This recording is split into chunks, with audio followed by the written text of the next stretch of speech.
एवं समन्वय। आज हम इसका पहला भाग करेंगे, तो चलिए देखते हैं कि इस पहले भाग में हम क्या क्या जानने वाले हैं।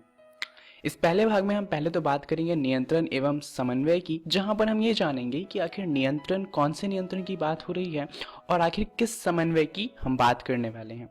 और उसके बाद हम जानेंगे कि पादपों में जो समन्वय होता है वो किस तरीके से होता है। तो चलिए शुरुआत करते हैं ये समझते हुए कि आखिर यहाँ पर हम कौन से नियंत्रण की बात कर रहे हैं। क्या जब हमें बहुत ज़्यादा तेज गुस्सा आने लग जाता है तो उसको नियंत्रण करना है, या फिर हम बहुत अच्छा सा जोक सुनते हैं तो हमें बहुत तेज हंसी आती है, उससे कंट्रोल करने की बात कर रहे हैं। आखिर हम यहाँ पे कौन से कंट्रोल की बात कर रहे हैं, किस नियंत्रण की? दरअसल हम यहाँ पर सारे नियंत्रण की बात कर रहे हैं जो भी हमारे शरीर से जुड़े हुए हैं। चलिए कुछ उदाहरण देख लेते हैं इसके। उदाहरण के लिए जैसे हम अपने दिल की बात करें तो वो हर मिनट में 72 बार धड़कता है। ऐसा नहीं होता कभी कि वो ज़्यादा धड़के या कम धड़के। उसी तरीके से जो हमारा दिमाग है वो हर समय कुछ ना कुछ सोचता रहता है, हमारी चलने में मदद करता है। हमारी बहुत सारे काम, जितने भी काम होते हैं वो कहीं ना कहीं दिमाग से जुड़े होते हैं और उसकी वजह से ही हो पाते हैं। उसके अलावा अगर हम सुनने की बात करें तो उसमें भी क्या होता है, हमारे कान के अंदर बहुत सारे के सारे ऐसे टिश्यूज होते हैं जो हमें सुनने में मदद करते हैं। ऐसे ही हम किसी चीज़ को देख पाते हैं। तो इन सब के ऊपर जो नियंत्रण है उसकी बात करने वाले हैं हम इस अध्याय में। तो चलिए देखते हैं कि आखिर समन्वय का क्या मतलब है। अब समन्वय जो होता है इसका इंग्लिश मतलब होता है कोऑर्डिनेशन, और ये वर्ड आपने हमेशा सुना होगा जब भी हम किसी गेम की बात करते हैं जहाँ पर कोई टीम होती है। तो वहाँ पे मान लीजिए अगर क्रिकेट की टीम है और टीम जीत जाती है तो हम क्या कहते हैं कि प्लेयर्स का कोऑर्डिनेशन बहुत अच्छा था। वहीं पे अगर टीम हार जाती है तो हम ये कह सकते हैं कि जो टीम थी उनका कोऑर्डिनेशन बहुत अच्छा नहीं था, इस वजह से वो अच्छा परफॉर्म नहीं कर पाए। तो यहाँ पे कोऑर्डिनेशन का क्या मतलब निकलता है? यहाँ पे मतलब निकलता है इसका कि जब एक बंदा कोई काम कर रहा है और कोई दूसरा बंदा उस पर काम कर रहा है तो वो दोनों मिल के किसी काम को अच्छे से कर सके। सब अपना अलग अलग काम करेंगे पर साथ में मिलके वो किसी एक बड़े गोल को अचीव करे, तो उसे कहा जाता है कोऑर्डिनेशन। तो अब हमारी लाइफ में कोऑर्डिनेशन किस तरीके से हो सकता है? आखिर ह्यूमन में कोऑर्डिनेशन की क्या ज़रूरत है? यहाँ पर देखा जाए तो हमारे लंग्स क्या करते हैं, वो सांस लेते हैं जिससे हमारे अंदर ऑक्सीजन आती है। वहीं पे जो हमारा डाइजेस्टिव सिस्टम है वो क्या करता है, वो फूड को डाइजेस्ट करता है। जो हमारा हार्ट है वो ब्लड को पंप करता है। ऐसे ही सारी की सारी चीज़ें कोई ना कोई काम कर रही होती हैं और अल्टीमेट उनका गोल क्या होता है? उनका गोल होता है हमें जीवित रखना, और इसी को कहा जाता है होम्योस्टैटिस, जहाँ पे जो शरीर के जितने भी ऑर्गन हैं वो मिल के हमारी लाइफ को पॉसिबल बनाते हैं। तो यहाँ पर हम इसी कोऑर्डिनेशन की बात करने वाले हैं।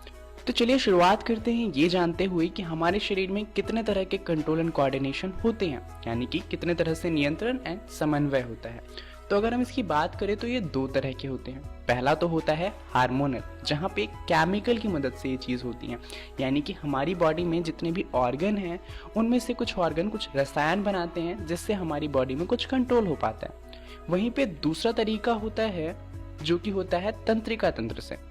यहाँ पर हम विद्युत का इस्तेमाल करते हैं। जैसे कि हमारा जो दिमाग है, हमारा जो मस्तिष्क है, वो कैसे काम करता है? हमारे मस्तिष्क के पास कोई सी भी इंफॉर्मेशन जो होती है वो विद्युत तरंगों के रूप में जाती हैं, और उसके बाद दिमाग सोचता है कि इस पर क्या एक्शन लेना है, और जब वो ये सोच लेता है तो विद्युत तरंगों से ही वो रिप्लाई देता है कि किसी काम को किस तरीके से करना है। तो ये जो दो तरीके हैं इससे हमारा कोऑर्डिनेशन होता है। परंतु अगर हम प्लांट की बात करें तो प्लांट में जैसा कि आप जानते हैं उनके पास दिमाग तो नहीं होता, ना ही उनके पास स्पाइनल कॉर्ड होता है, ना ही उनके पास नसें होती हैं। तो उनके अंदर सिर्फ हार्मोनल कोऑर्डिनेशन हो पाता है, क्योंकि उनके अंदर जो सेल होते हैं वो भी रसायन बना सकते हैं। तो चलिए अब समझते हैं इन्हीं कोऑर्डिनेशन को थोड़ा डिटेल में। यहाँ पर हार्मोनल एंड तंत्रिका तंत्र, यहाँ पर दो तरह के कोऑर्डिनेशन है। तो सबसे पहले तो आप यही सोच रहे होंगे कि आखिर दो तरह के कंट्रोल की जरूरत पड़ी ही क्यों? या तो हार्मोनल रख लेते हैं या फिर तंत्रिका तंत्र वाले, तो ये दो अलग अलग क्यों हैं? तो चलिए समझते हैं ऐसा क्यों है।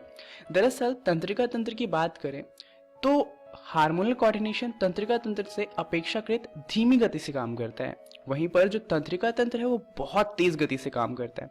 तो अब तो आप ये सोच रहे होंगे कि तंत्रिका तंत्र वाला कोऑर्डिनेशन अच्छा है क्योंकि वो बहुत तेजी से काम कर रहा है, परंतु ऐसा नहीं है। तंत्रिका तंत्र का एक डाउन साइड है, और वो क्या है चलिए इसे समझते हैं।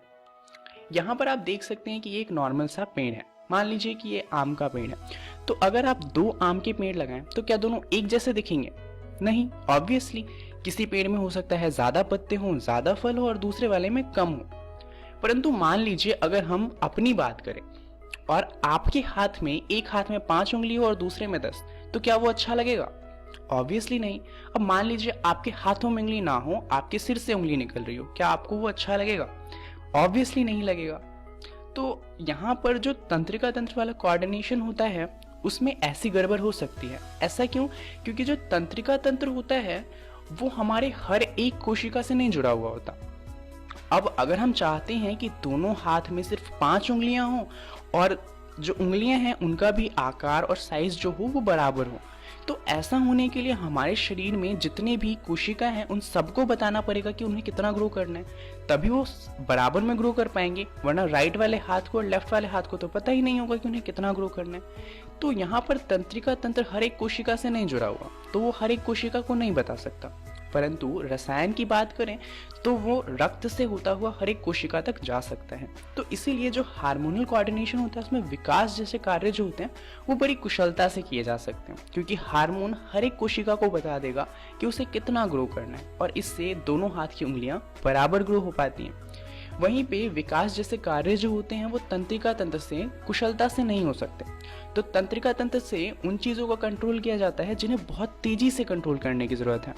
वहीं पर हार्मोनल कोऑर्डिनेशन से उन चीज़ों को कंट्रोल किया जाता है जहां पर जो ग्रोथ होनी है, जो वृद्धि होनी है वो आराम से हो तो चलेगा, परंतु बराबर होनी चाहिए और अच्छे से होनी चाहिए।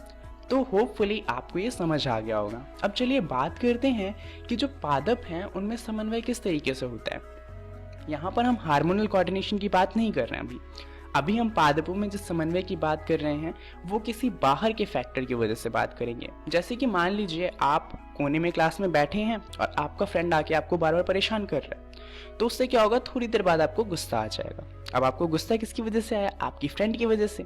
तो आपका फ्रेंड एक एक्सटर्नल फैक्टर है जिसकी वजह से आपको गुस्सा आ रहा है। इसी तरीके से पादपों में भी ग्रोथ होती है कुछ जो एक्सटर्नल फैक्टर की वजह से होती है। चलिए समझते हैं ये कैसे होता है।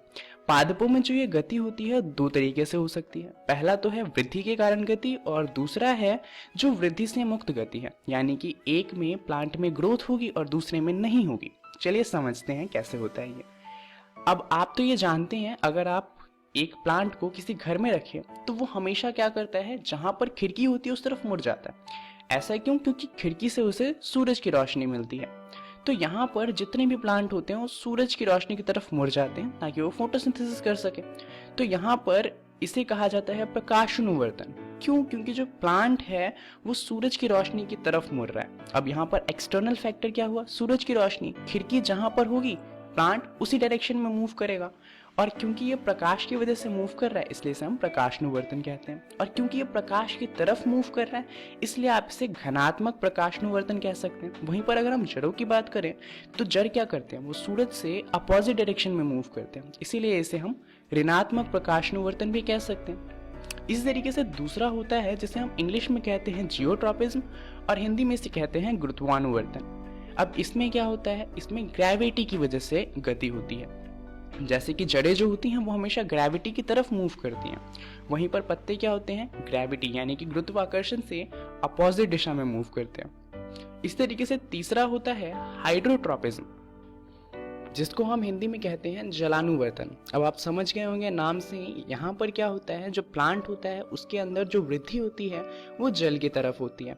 अब ऐसा जितने भी जो रेगिस्तान वगैरह में पौधे रहते हैं उनमें ज़्यादा देखा जाता है, परंतु ये हर पौधे में होता है। इसमें क्या है कि जड़ों को पानी चाहिए, तो जड़ें क्या करती हैं, जिस तरफ उन्हें पानी मिलता है वो उस तरफ बढ़ना शुरू कर देती हैं जिससे उन्हें ज़्यादा पानी मिल सके।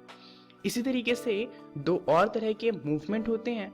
एक होता है रसायनोवर्तन, जहाँ पे रसायन की वजह से ये मूवमेंट होती है, और दूसरा होता है जो टच की वजह से होता है। जैसे कि क्लाइंबिंग ट्री जितने भी होते हैं जो दूसरे पेड़ों पर लिपट जाते हैं, तो उसमें क्या होता है, जब भी वो किसी पौधे को टच करते हैं तो उन्हें वो फील होता है कि उन्होंने किसी पेड़ को टच किया है और वो उससे लिपटना शुरू कर देते हैं, और उससे क्या होता है, लिपटते लिपटते वो बहुत ज़्यादा ऊंचे चढ़ जाते हैं और इससे उनकी ग्रोथ हो पाती है। तो यहाँ पर जितनी भी चीज़ें हुई उसमें आप एक बात नोट करेंगे कि यहाँ पर प्लांट में वृद्धि हुई है, प्लांट यहाँ पर बढ़ा है, परंतु एक और ऐसी गति होती है जहाँ पर प्लांट बढ़ता नहीं है। चलिए उसका उदाहरण देखते हैं। इसको हम कहते हैं वृद्धि से मुक्त गति। जैसा कि आपने छुई का पौधा तो देखा होगा, इसे हम मिमोसा पत्ती के नाम से भी जानते हैं। इसमें क्या होता है, आप जैसे ही इसको टच करते हैं ये सिकुड़ना शुरू कर देती है। ऐसा क्यों होता है? क्योंकि ये जो पत्ते खुले होते हैं ये इस वजह से खुले होते हैं क्योंकि इनके अंदर पानी भरा हुआ होता है। अब जैसे ही आप इसको टच करते हैं वो जो पानी होता है वो निकल जाता है और इस वजह से पत्तियां मुड़ जाती हैं। थोड़ी देर बाद क्या होता है, पानी वापस से भर जाता है तो ये वापस से खुल जाती है। तो इसलिए आप जितनी बार इसे टच करेंगे ये मुड़ जाती है। परंतु यहाँ पर आप देखेंगे कि प्लांट में कोई ग्रोथ नहीं हुई, यानी कि यहाँ पर पत्ते बड़े नहीं हुए या उगना शुरू नहीं किया। यहाँ पर जैसे ही आपने इसे छुआ ये मुड़ गए और जैसे ही आप हाथ हटा लेंगे तो थोड़ी देर बाद ये फिर से खुल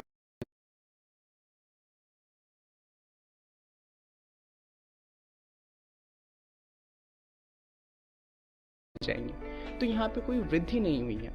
तो ये दो तरीके हैं जिससे प्लांट में समन्वय होता है। उसके अलावा प्लांट में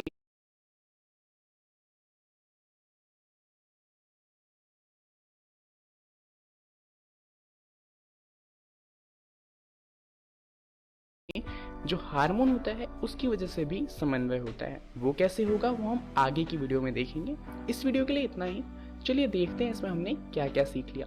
सबसे पहले हमने जाना नियंत्रण और समन्वय क्या होता है उसके बारे में, और फिर हमने बात करी कि पादपों में समन्वय किस प्रकार से होता है। अगली वीडियो में हम बात करने वाले हैं जंतु तंत्रिका तंत्र के बारे में, जहाँ पर हम जानेंगे हमारे दिमाग के बारे में। इस वीडियो के लिए इतना ही। धन्यवाद।